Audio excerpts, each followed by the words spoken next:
रहे हैं 80 मनी बनो अपना फाइनेंस मिनिस्टर। मैं हूं आपके साथ कविता थपलियाल और शो को आगे बढ़ाते हैं और हमारे साथ दो मेहमान अब जुड़े हुए हैं। ऑप्टिमा मनी मैनेजर्स के एमडी पंकज मटपाल, शेर खान भाई पीएनबी परिवार के गौतम कालिया हमारे साथ जुड़ गए हैं। आप दोनों का स्वागत है।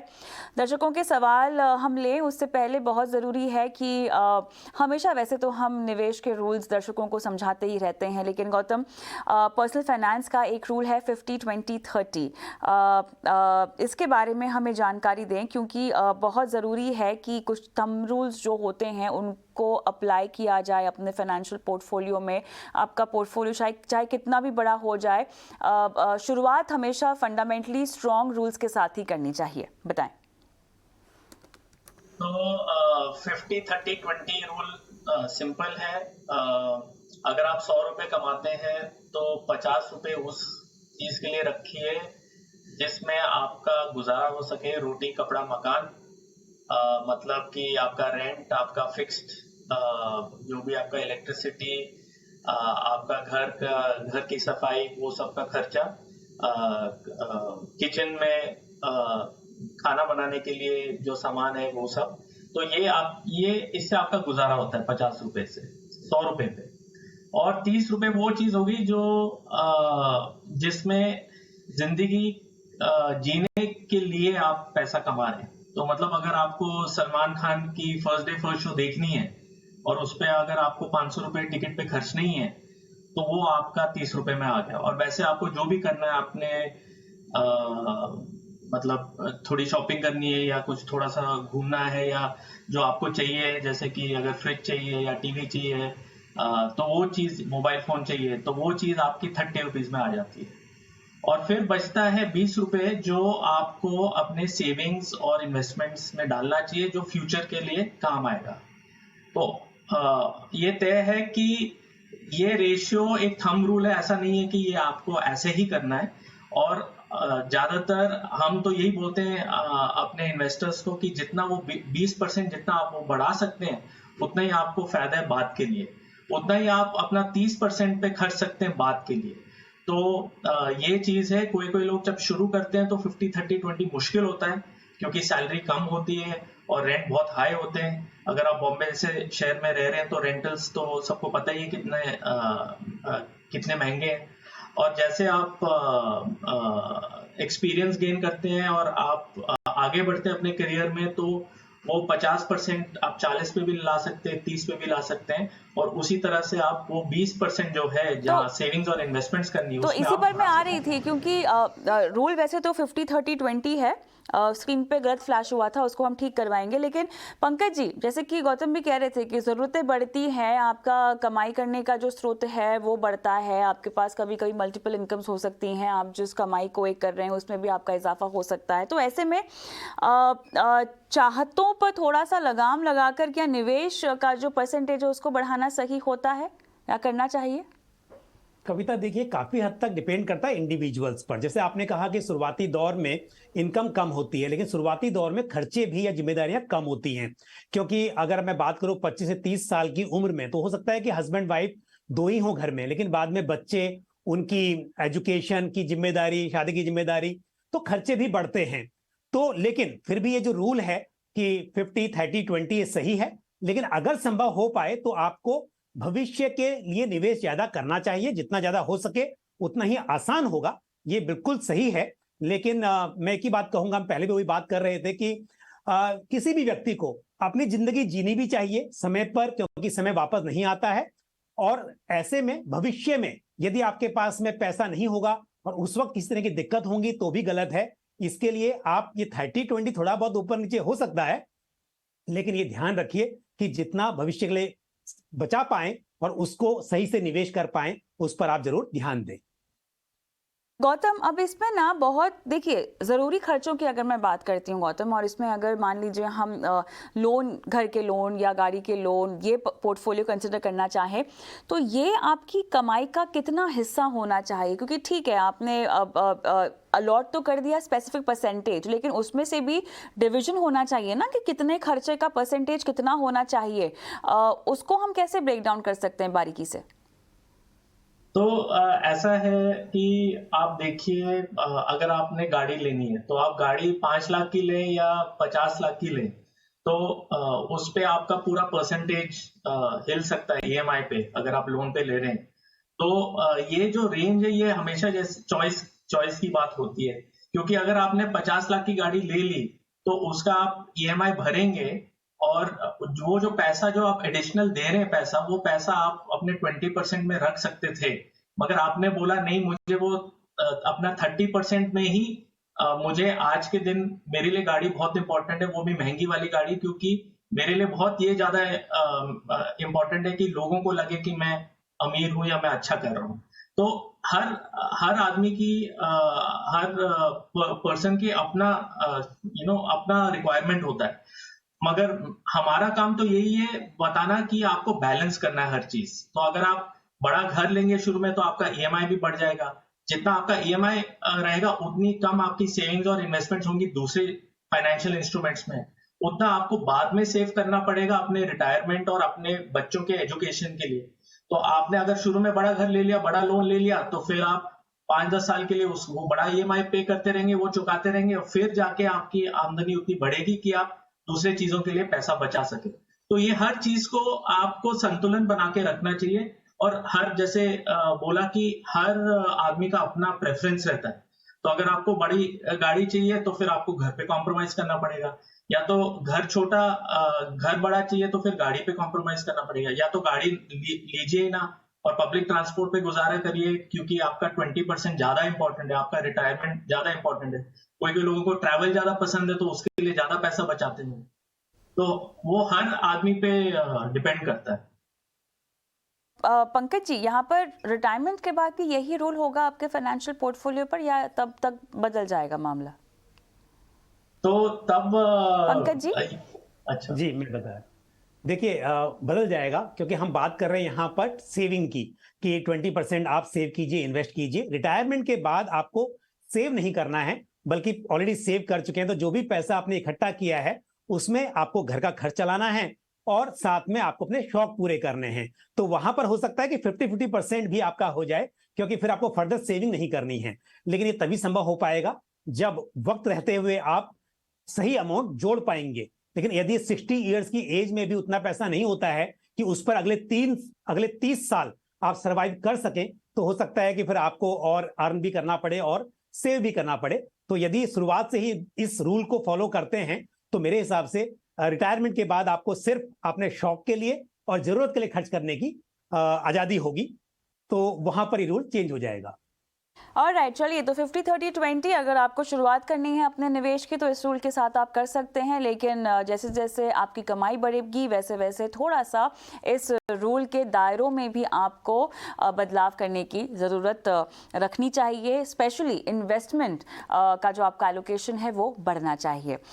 रुक करेंगे दर्शकों की ओर, और पंकज जी, पहला सवाल आपसे पूछने के लिए हमारे साथ फोन लाइन पर प्रमोद धूमल भी जुड़ गए हैं। धूमल साहब नमस्कार सर, कहाँ से बोल रहे हैं? नमस्ते मैडम, मैं पुणे से बोल रहा हूँ। पुणे से बोल रहे हैं, बताइए, आपको निवेश करना है लगभग 22 साल के लिए। राइट, बराबर मैडम। 2 करोड़ रुपए आपको चाहिए, है ना? हाँ राइट सर, ये आपने 2 ही फंड्स अपने पोर्टफोलियो में रखे हैं, यूटीआई का निफ्टी 50 इंडेक्स है और एसबीआई का निफ्टी नेक्स्ट 50 इंडेक्स है। हाँ बराबर मैडम, 2 है, और मुझे और एक एक्सिस मिड कैप या निप्पॉन इंडिया का मिड कैप 150, दोनों में से एक चालू करना है, और 5000 की एसआईपी, तो किसमें चालू किए जाए तो वो पूछना था। ये आप क्यों पैसिव फंड्स की ओर ही रुख कर रहे हैं? हाँ मैडम, पैसिव फंड में मुझे वो बार बार रिव्यू करना नहीं पड़ता, या फिर फंड को अच्छा परफॉर्मेंस दे रहा है नहीं दे रहा है वो देखना नहीं चाहता। मैं कंटिन्यू एक ही फंड में लास्ट तक इन्वेस्ट करना है। चलिए, बहुत ही अनोखा उदाहरण है आपका, क्योंकि आमतौर पर लोग जो हैं फंड मैनेजर की एक्सपर्टीज़ का फ़ायदा उठाना चाहते हैं, उनकी समझ का, उनके अनुभव का फ़ायदा उठाना चाहते हैं। यहाँ पर पंकज जी, प्रमोद जी को झंझट में ही नहीं पड़ना है, भरोसे की बात नहीं है, उन्हें फ़ंड को ट्रैक करने और उसके बदलावों को समझना ही नहीं है, और इसीलिए उन्होंने बड़ा आसान सा तरीका यहाँ पर अपनाया है कि पैसिव फंड्स में इन्वेस्ट कर दिया है। मुझे ये बताएं पंकज जी कि क्या इस तरह की स्ट्रैटेजी बनाकर आप कमाई का मौका क्या खो देते हैं? नहीं कविता, मेरे हिसाब से कुछ गलत नहीं है। देखिए डेफिनेटली यदि आप एक्टिवली मैनेज फंड में जा रहे हैं आप तो इन्वेस्ट कर उम्मीद रहे कर रहे हैं हैं। कि आप जी बोलिए। तो आप उम्मीद कर रहे हैं कि ब्रॉडर मार्केट से बेहतर रिटर्न अर्न करेंगे। हाँ। बट एटलीस्ट उन निवेशकों के मुकाबले जो कि ये बोलते हैं कि हमें पता नहीं है तो हमें निवेश ही नहीं करना है, हमें एफडी में ही रहना है, उसके कंपैरिजन में एटलीस्ट आप इंडेक्स फंड्स में इन्वेस्ट कर रहे हैं तो मेरे हिसाब से ये अच्छा है। और समय के साथ हो सकता है कि अभी तो प्रमोद जी यंग हैं, समय के साथ जैसे से उनका एक्सपीरियंस बढ़ेगा तब शायद वो एक्टिवली मैनेज फंड को भी शामिल कर ले। तो शुरुआत के लिए उन्होंने क्या किया है, एक निफ्टी 50 यानी कि टॉप 50 कंपनीज का फंड, और उसके बाद नेक्स्ट 50, तो यानी कि जो टॉप 100 कंपनीज हैं उनमें उन्होंने इन्वेस्ट कर लिया। तो ये भी अच्छा किया है। अगर यहां पर उन्होंने स्मॉल कैप से शुरुआत की होती तो शायद मुझे थोड़ा सरप्राइज होता, लेकिन शुरुआत लार्ज कैप से की, वो समझकर आगे चलना चाह रहे हैं। आप मिड कैप ऐड कर रहे हैं तो आगे आने वाले समय में हो सकता है कि वो स्मॉल कैप को भी ऐड करें और एक्टिवली मैनेज फंड को भी ऐड करें। क्यों प्रमोद जी, सही कहा मैंने? हाँ सर, बराबर है सर। तो अब आपके लिए राय यह है, जो आपने लार्ज कैप में किया है वो बिल्कुल सही है। अब मिड कैप में आपने दो चॉइस दी, मैं आपको कहूंगा कि आप Nippon India Nifty 150 mid cap index fund में निवेश कीजिए। वजह यह है कि अगर आप 50 में करते हैं तो आपको सिर्फ 50 स्टॉक्स का एक्सपोजर मिलता है, लेकिन यदि आप 150 इंडेक्स में करते हैं तो मिड कैप की 150 कंपनीज का आपको एक्सपोजर मिलेगा। तो ये थोड़ा सा और भी आपका पोर्टफोलियो डाइवर्सिफाइड हो जाएगा। तो मेरे हिसाब से आप लार्ज कैप की 100 कंपनीज कर चुके हैं, आप मिड कैप की आप 150 कंपनीज में निवेश कीजिए, ये सही रहेगा। एक बात मैं आपको और बोलता हूं, आपने कहा 5,000 रुपए बढ़ाना चाहेंगे आप, लेकिन यदि 22 साल में 2 करोड़ रुपए आपको इकट्ठा करने हैं और अभी तक जो आपने निवेश किया हुआ है, आपने लिखा है कि 1,20,000 रुपया कुछ आपके पास 1,10,000 रुपये इकट्ठे हो चुके हैं। तो अगर मैं 12% पे कैलकुलेट करूं तो आपको करने हैं करीब 16,000 रुपए। तो यदि आप 5,000 की जगह 6,000 रुपया महीना निवेश कर सकें तो ये और भी आपके लिए बेहतर होगा। और दूसरी बात और बोलूंगा कि 2 करोड़ रुपए की कीमत जो है ना 22 साल के बाद काफी कम हो जाएगी। अगर हम 7% का इन्फ्लेशन लेके चलें तो आज के लगभग 45,000 रुपए के बराबर होंगे।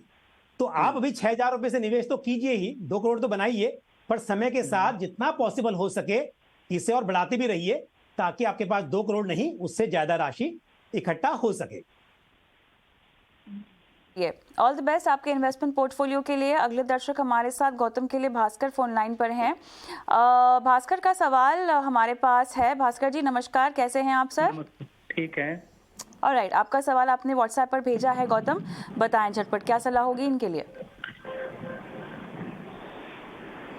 तो भास्कर जी, आपका जो सवाल है, आपने पूछा है कि आपका पोर्टफोलियो में जो स्कीम्स है वो सही है कि नहीं। आपके स्कीम सारे अच्छे ही हैं, आपका जो अमाउंट है वो भी ठीक है। आप जो करना चाहते हैं टारगेट वो भी आपका हो सकता है। 31,000 पर मंथ का जो सिर्फ चल रहा है आपका 20 साल में 12% के एजम्पशन पे हो जाएगा। तो उसमें आपको कुछ चेंज करने की जरूरत नहीं, क्योंकि आपका एलोकेशन भी अच्छा है अक्रॉस फंड कैटेगरीज। आपका large cap, large mid, flexi cap में ज्यादा एलोकेशन है, तो वो ठीक है। तो इसमें मैं बोलूंगा कि आप बस डिसिप्लिन तौर पे करते रहिए सिर्फ। चलिए, कोई सवाल आपने पूछना है और भास्कर जी? यदि मुझे करीब I have one of my son, he is 5 year old, तो approximately after 15 years I am looking for around 50 lakh corpus for his higher education. जी, तो आप उसके लिए भी सिर्फ स्टार्ट कर सकते हैं। मुझे टर्म शायद 15 साल सुना, तो अगर 5 साल का लड़का है तो 20 साल की उम्र पे आपको अगर चाहिए 50 लाख, तो आपको एटलीस्ट 12 से 15 हजार का सिर्फ आपको स्टार्ट करना पड़ेगा अब से, जिससे आपका उतना कॉर्पस बन जाए। ऑलराइट, चलिए शो को आगे बढ़ाने का समय हो गया है और अब सीधा रुख करते हैं निवेश के गुरु मंत्र की ओर।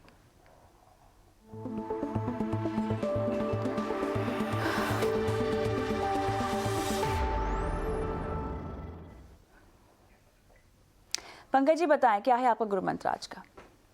कविता, मैं कहूंगा कि किसी भी निवेशक को निवेश शुरू करने से पहले अपनी फाइनेंशियल प्लानिंग बहुत सही से करनी चाहिए। कई बार देखा यह जाता है कि जिंदगी भर पैसा बचाते हैं, खर्च नहीं करते हैं और जाने के बाद में बहुत सारा पैसा छोड़ के जाते हैं, तो वो भी सही नहीं है। फाइनेंशियल प्लानिंग का मतलब ये नहीं है कि सिर्फ आप पैसा बचाइए, आप प्रेजेंट को भी सही से जी सकें और भविष्य में पैसा भी आपके पास में बचा रहे। तो इसलिए जरूरी है कि आप सोच समझकर प्लानिंग करके निवेश शुरू करें। गौतम, तो मैं बस ये कहना चाहूंगा कि मैंने बहुत सारे क्लाइंट पोर्टफोलियोज देखे हैं जहां 3 साल के लिए म्यूचुअल फंड में उनका कोई रिटर्न नहीं बना है। ये टाइम करेक्शन के फेजेस आए हैं बहुत बारी मार्केट में, और इसमें क्या होता है कि हमारी पेशेंस टेस्ट होती है। तो मैं इन्वेस्टर्स को यही बोलूंगा कि धैर्य रखें, आप स्कीम्स भले ही बदल लें मगर इक्विटी एलोकेशन को आप कम ना करें इन मौकों पे। मार्केट का व्यू जानिए और उसके हिसाब से अगर हो सके तो इक्विटी एलोकेशन बढ़ा दीजिए, क्योंकि पेशेंस पेज ऑफ, वो आपको रिटर्न में जरूर आएगा। जो आपका 3 साल में नहीं बना है वो चौथे 5वें साल में आपका पूरे 5 साल का रिटर्न बन सकता है। ये हमने देखा है टाइम एंड टाइम अगेन अपने इंडियन स्टॉक मार्केट में। चलिए, ये थे गुरु मंत्र जो हमारे मेहमानों ने आपको आज बताए हैं। लेकिन इस बीच एक आखिरी सवाल के लिए हमारे पास समय बचा हुआ है। कोशिश की जा रही है कि फ़ोन लाइन पर लाया जाए। अभिमन्यु का सवाल यहाँ पर मैं लूँगी जो कि पंकज जी के लिए है। और इनका जो पोर्टफोलियो है बेटी के बेहतर भविष्य के लिए इन्होंने बनाया हुआ है और साथ ही खुद के रिटायरमेंट का भी इनका लक्ष्य है। फंड्स इनके पास तो एक्सिस के हैं, एक पारंपरिक का फ्लेक्सी कैप है और ICICI प्रूडेंशियल टेक इनके पास है। तो बताएं कितनी निवेश को बढ़ाना होगा और किस तरह से डाइवर्सिफाई करना होगा इस गोल के लिए?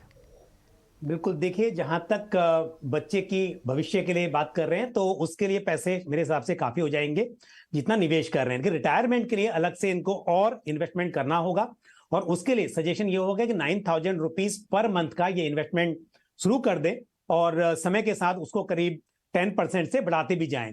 और एक सलाह और भी है कि क्योंकि जो PPF में इनका इन्वेस्टमेंट है उसको अगर ये अपने रिटायरमेंट से जोड़ लें तो बच्चे के लिए सुकन्या समृद्धि योजना उसमें उन्होंने निवेश नहीं किया हुआ है। मुझे लगता है कि म्यूचुअल फंड के साथ साथ उसमें भी निवेश करना चाहिए, तो उसमें भी ये इन्वेस्टमेंट ऐड कर दें। और जहां तक स्कीम का सवाल है रिटायरमेंट के लिए, तो ICICI prudential retirement fund pure equity plan इसे कंसिडर करें और साथ ही आदित्य बिरला सन लाइफ मल्टी कैप फंड, तो ये 2 फंड्स मैं इन्हें लेने की सलाह दूंगा। हमारे साथ फोन लाइन पर भी जुड़ गए हैं अभिमन्यु जी। आपका सवाल हम दरअसल ले लिया, कोशिश कर रहे थे आपसे जुड़ने की, लेकिन सलाह अगर आपने सुन ली है तो कुछ और पूछना चाहते हैं?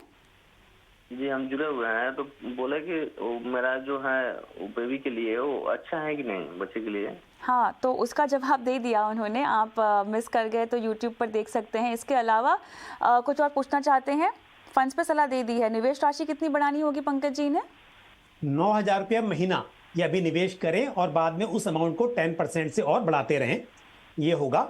और मैंने दोबारा रिपीट कर देता हूं आपके लिए, आप लाइन पर आ रहे हो, सुकन्या समृद्धि योजना को भी ऐड करो अपनी बच्ची के लिए, वो आपके लिए अच्छा रहेगा। अच्छा, मेरा पोर्टफोलियो कोई ज्यादा रिस्की तो नहीं है, लॉन्ग टर्म में है हम, लेकिन तब भी नहीं, बिल्कुल नहीं, अच्छी स्कीम चुनी है आपने। हर तरह के फंड्स है आपके पास। रिटायरमेंट के लिए मैंने 2 स्कीम और बताई हैं, आप यूट्यूब में देख सकते हैं।